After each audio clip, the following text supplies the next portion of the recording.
todo, ele dá 120 mil. Então você abate 120 mil da receita e aplica 10%. É o adicional.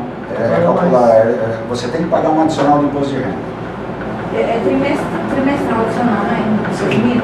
Não, o lucro presumido é. Aí ele... 60 mil. 60 mil trimestral, você emitiu acima de 60 mil?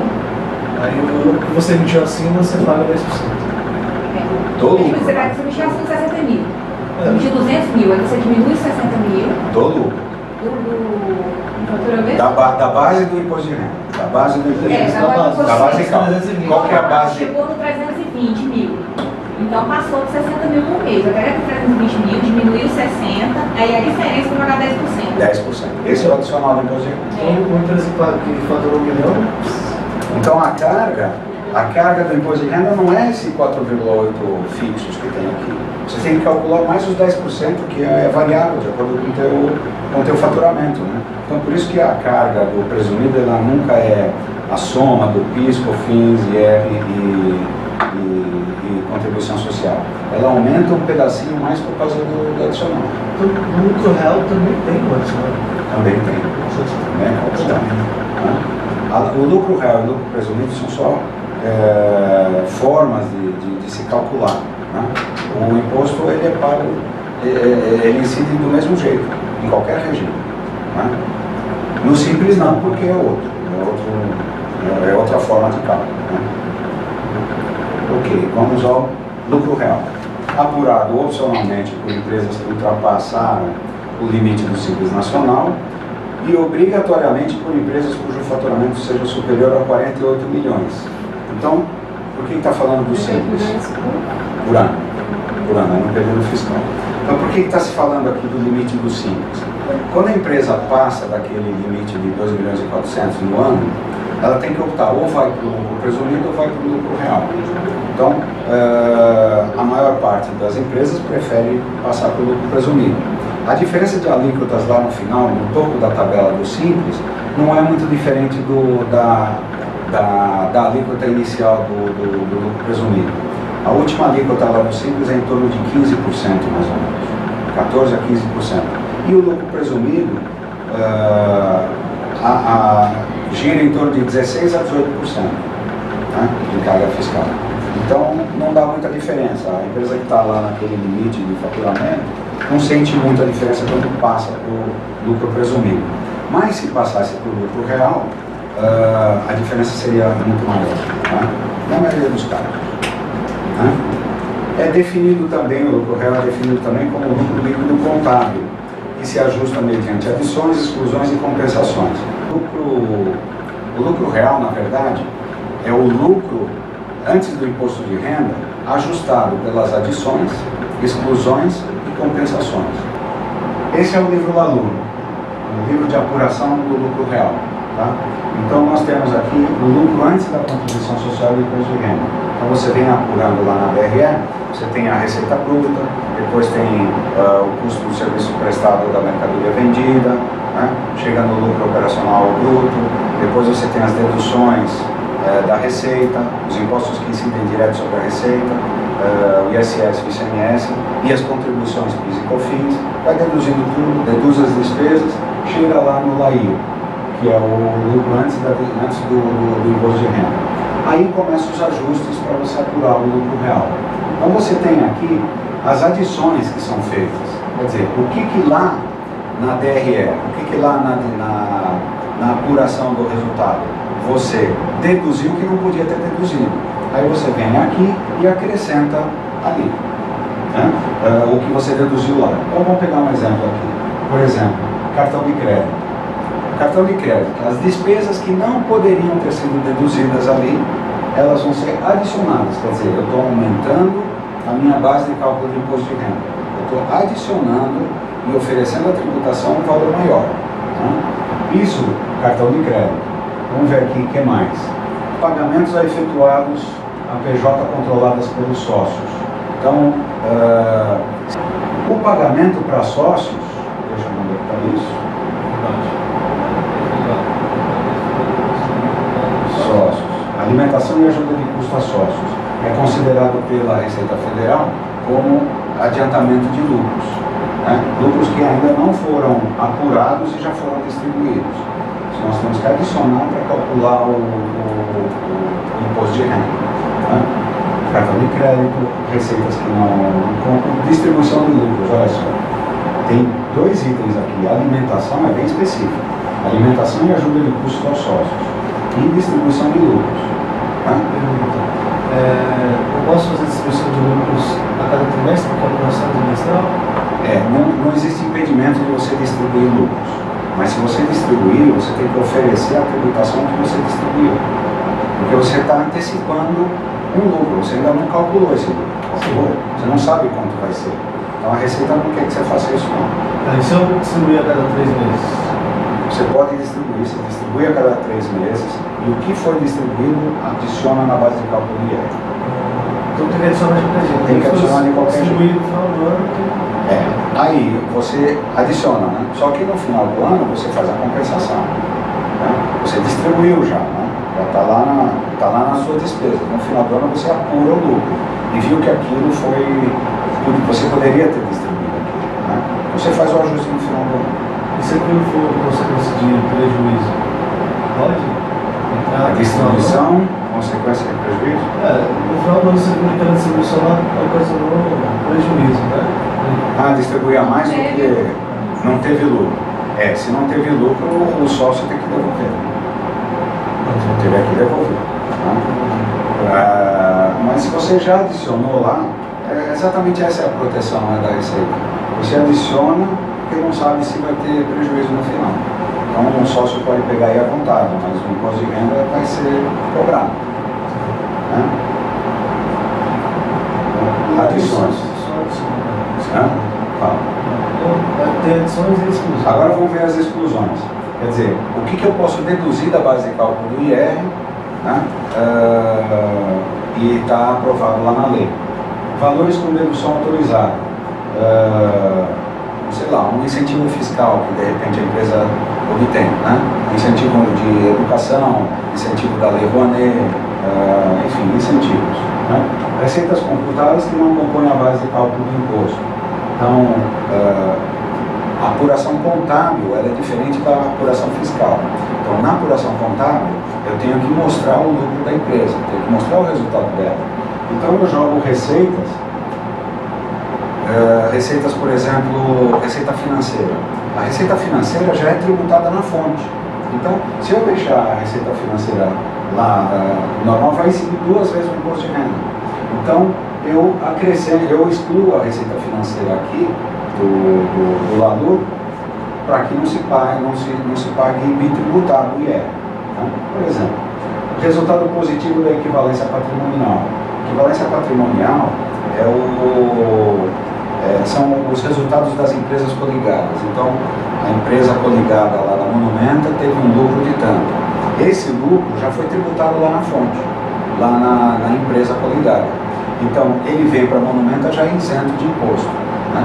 Como na contabilidade você demonstrou o resultado da empresa, você aumentou o patrimônio dela lá no resultado, mas ela não compõe a base de cálculo do IR. Então, ela deveria ser deduzida aqui, para cálculo do imposto, é isento do imposto de renda. Rendimento de aplicação financeira, tributado na fonte, né? Recuperação de créditos antigos. Essa coisa de créditos. Recuperação de créditos antigos são créditos que já foram tributados. Tá? Então, você faz a provisão para devedores duvidosos lá na contabilidade. E essa provisão, ela se mostra efetiva, quer dizer, o título realmente não foi pago. Você fez todos os esforços, né? Você cobrou administrativamente, cobrou judicialmente, foi lá para o cartório, protestou, cobrou judicialmente e não recebeu o pagamento. Essa receita ela é revertida do imposto de renda, ela é extraída da base de cálculo. Então, na recuperação de créditos antigos, se não acontecer isso que eu falei, então você exclui da base de cálculo. Quer dizer, se você tem lá, de repente, no ano seguinte, você consegue recuperar aquele crédito. Aí já está pago lá, né, o imposto. Aí você deduz aqui da base de cálculo. Daí vai. Provisão para férias. Muitas empresas jogam a provisão para pagamento de férias e 13º para reduzir a base de cálculo do IR. Perdas no recebimento de créditos. Então, a gente teve uma perda, sei lá, levou um calote, né? Pode ser descontado. Encargos financeiros de créditos vencidos, lucros e dividendos recebidos. Esses lucros e dividendos recebidos já foi tributado lá na fonte. Por isso aqui tem que ser excluído. Depreciação acelerada e incentivada, mas tem que estar de acordo com essa lei aqui. Lei 10.637. Não é qualquer. Não. Essa depreciação acelerada é, por exemplo, aqueles caminhões, aqueles contêineres que transportam ácido sulfúrico das indústrias químicas, né? Aqueles contêineres, eu não sei se chama contêiner, os reboques, né, de aço inoxidável, aqueles reboques que transportam material altamente corrosivo, custam uma fortuna, né? É ativo permanente, mas custam muito caro. E em 6 meses eles são corroídos pelo produto que eles transportam.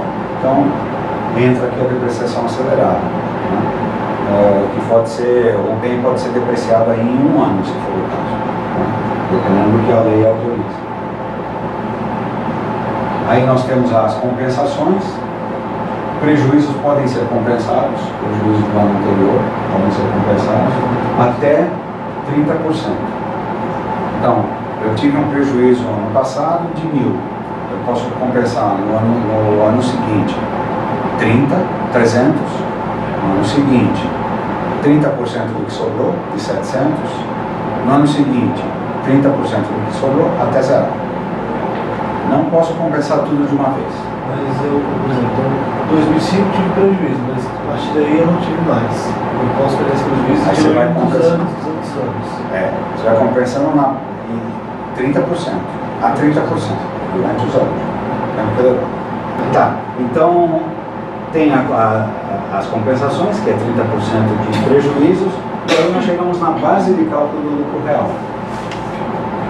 Nós calculamos aqui o lucro real por mês, não por trimestre. Seria possível, aliás, por ano, não por trimestre.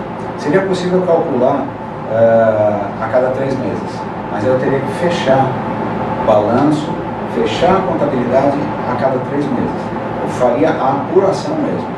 Isso dá uma dor de cabeça danada, porque a cada 3 meses eu preciso ter tudo bonitinho, tudo acertadinho, não tenho tempo de manobrar. Se eu tiver um prejuízo um pouco mais à frente, eu não vou poder compensar, né? Essa coisa da compensação fica limitada a 3 meses. Então, é inconveniente fechar lucro real no trimestre. Tem empresas que herdam aquela coisa do lucro presumido, né? E acham que tem que fechar no trimestre. Na minha opinião, isso é altamente prejudicial. Então, porque você pode dividir, né? Depois você gera lá e... Eu tenho o ano todo para apurar, posso ter prejuízo lá para frente, posso fazer uma compra errada, posso ter cancelamento de vendas, tem muitos fatores, né? 3 meses é um prazo muito curto para você fazer fechamentos, né? E pode dividir quantas parcelas? Do real? Então, aí quem está declarando no período anual, ele tem que recolher por estimativas mensais. Então, todo mês a Vanessa recebe lá um convitezinho para pagar o IR, né? Esse convitezinho é baseado lá no que a Receita exige, né? Você tem que fazer uma estimativa, não precisa fechar balanço não, mas eu quero que você me pague com base na estimativa do que você faturou, né? Então, eu fecho balancetes mensais e posso pagar também, se chamam balancetes de porte, né? A cada mês você calcula lá e antecipa o imposto de renda. Se chama antecipação do imposto de renda. Ou posso também calcular pela estimativa do presumido. Então, é o cálculo do lucro presumido mesmo, a cada mês.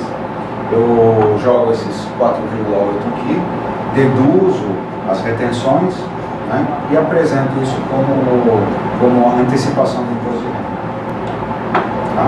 No final do ano, você vai ver. Aí no final do ano a gente faz a apuração total. Aí no final do ano, sim.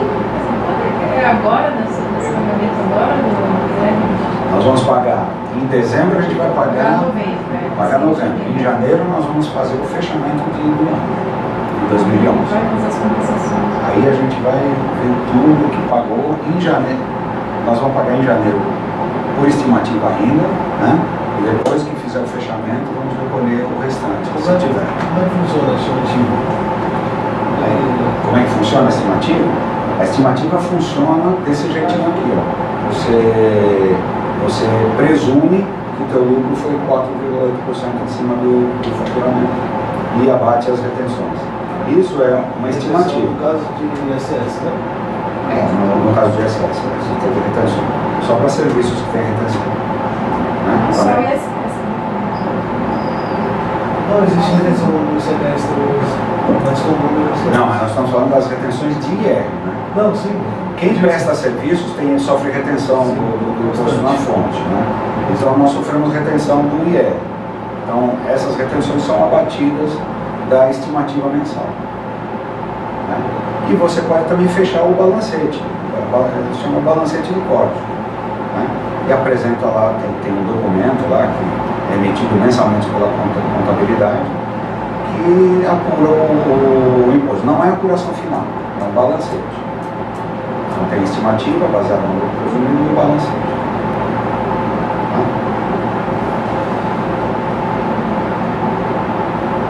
Aqui, mais uma coisinha aqui. Então olha o cálculo. Você faz mensalmente, baseado como se tivesse um 32% mensal, e aí você recorre sobre isso. Aí chega no final do vivo que não teve. Como é que é isso? Eu faço os dois. Faço o balancete de corte e faço a estimativa. Porque a gente pode encontrar mais para poder fazer mais balancete de corte. A gente compara o balancete de corte e compara a estimativa. O que der menor, pagamos. Né? É facultado isso. A lei faculta essa comparação. Né? Porque, na verdade, tudo é uma antecipação do imposto. Não fechei nada. Tá? Então, às vezes isso dá menor, e às vezes a estimativa dá menor. A tendência é que sempre o balancete de corte seja menor, né? Porque a carga fiscal no lucro real é menor do que no presumido. O balancete de corte já faz todo o planejamento O mesmo. balancete de corte é isso, ó, você pega lá o LAIR, né? Adiciona, exclui, compensa, se for o caso, e chega aqui no final. Esse é o balancete de corte mensal. Tá vendo? Essa é a demonstração do lucro real. Aqui você chegou depois das adições, depois das exclusões, você chegou no lucro real, certo? Que é a base de cálculo. Tá? Aí você aplicou os 15%. Aí teve adicional, olha o adicional sendo calculado. Tá? Adicional. Aí você chega no IR, que é a soma do IR mesmo, mais do adicional. Né? Aí você tem o IR devido. Aí você tem as retenções. Tá vendo? Eu estou fazendo tudo balancete de corte. Aí você teve as retenções, é redutor. Aí você teve as aplicações financeiras, o IR é a aplicação financeira. Aí você teve a retenção. Né? Aí dá esse subtotal aqui. E nesse mês em especial deu um IR a recuperar. Esse a recuperar aqui vai como crédito no mês seguinte. E aí eu pego repito toda a conta aqui em fevereiro, já aproveitando o crédito do mês anterior. E chego nesse caso aqui, eu cheguei no IR a recolher. Isso é balancete de corte.